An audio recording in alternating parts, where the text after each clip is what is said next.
Was it not a wonderful weekend? Was it not a wonderful weekend? Comparatively speaking. Comparatively speaking. The air is shifting, everyone can feel it, and the regime suffered some pretty embarrassing, we'll call them losses, over the weekend. And it was beautiful. It was beautiful for us. Everything from the National Park Rangers hanging the distress flag up there. I mean, just chef's kiss. You've got the German election. Now, for a little more detail, the party that won is the Conservative Christian Party of Germany. And again, let me remind you that conservative parties in Europe are not like the conservative parties here. So they're still generally pretty reasonable. Okay, that's why this administration was pushing the far people.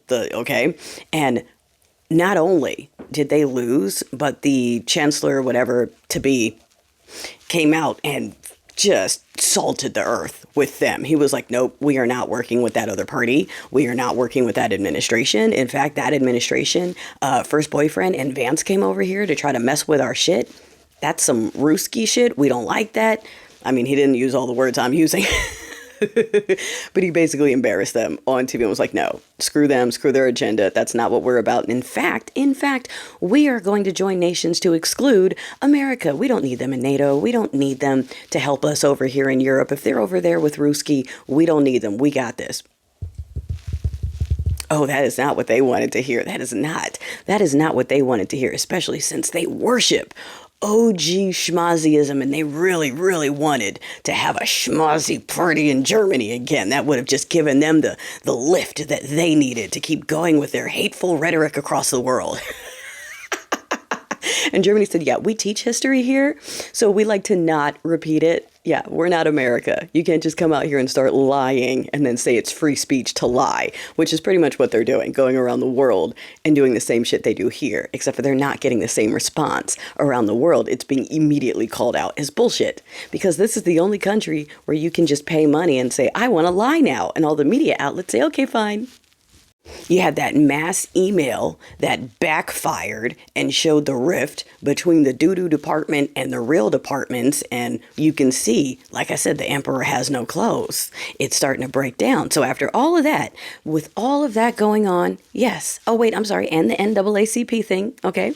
With all of that. Oh, right. And the video of, let's see, all the people throwing the salute at CPAC. You've got the Stench himself literally flinching when a black man tries to shake his hand at his own Black History Month event, basically personifying that Tom Hanks character that they all got so mad about. And they're like, we aren't like that. We have it on video. He literally is like, ooh, I gotta touch one. So, okay, after a weekend of all that shit, oh, the text messages. Did you see the baby mama text messages from first boyfriend? My gosh, like, it was a bad weekend for them. It was a bad weekend for them. So after all of that, what did they do? They did what they always do. They went after, oh, wait, no, I forgot one other thing. That dude, remember when they fired the black 4-star general and they replaced him with a white 3-star general? It was worse. It was even worse than that. He was so unqualified that the White House had to provide a waiver for him to take the job, saying we know he's unqualified and we still want him to have it. And now they're touting that as meritocracy. He's so bad he had to get a waiver, and they're like, now everyone in charge deserves it because they're white and loyalists. Like, okay. But what I was getting to was Ms. Reid, Joy Reid. After a horrible weekend for them, they went after Joy Reid, which is not a surprise. Ms. Reid's going to be just fine without MSNBC, number one. Okay. Number two, it's not a surprise because first boyfriend already said he would purchase the network just to get rid of her. He's willing to spend an unlimited amount of money just to get rid of one black woman. Don't you love how amazing we are? Look at that. That is our price tag. They are willing to pay any money just to not have to deal with us because we're that much of a threat. Darling, that's the compliment of the century. So anyway, separate from all that, okay, they did it and they did it right now. Because of all that other shit, okay? When those people are low, they look to kick a can. And their favorite can to kick is the closest woman of color. I know, because I had to deal with it in corporate. And for the people who came into my comments on my other video to go, well, you know, you can get fired without cause. Only federal employees are protected, which is why I'm a federal employee. And I just want to say, are you sure about that? Because it doesn't look like the federal jobs are too protected right now. But separate from that, darling, that lets me know that you've never negotiated your own contract in the private sector. See, when you hit a certain level of desirability in your career, where if you leave one company before the day is out, you have another job because someone else heard it through the grapevine and called you and said, we heard that they let you go, or we heard that you left. Come work with us. And then you say, I'm taking 3 months off first because I would like a break with my family, but we'll negotiate my new contract.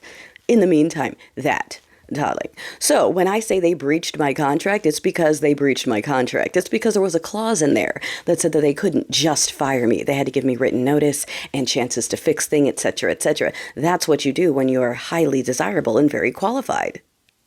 That. Okay, just want to put that out there. All right, so misery gonna be okay, but love, how they always come for us when they have a bad day. Keep it going. Keep it going. They're gonna suppress the town halls. They're gonna suppress the meetings that begin with a P word. They're gonna suppress all this stuff because it's upsetting them, that it's catching on. Keep catching it. Don't give them any peace. Well, at every town hall, at their houses, at their airports, at their jobs, no peace. Do your job. Do your job. Do your job. And tell us when to show up because we're ready. Let's go.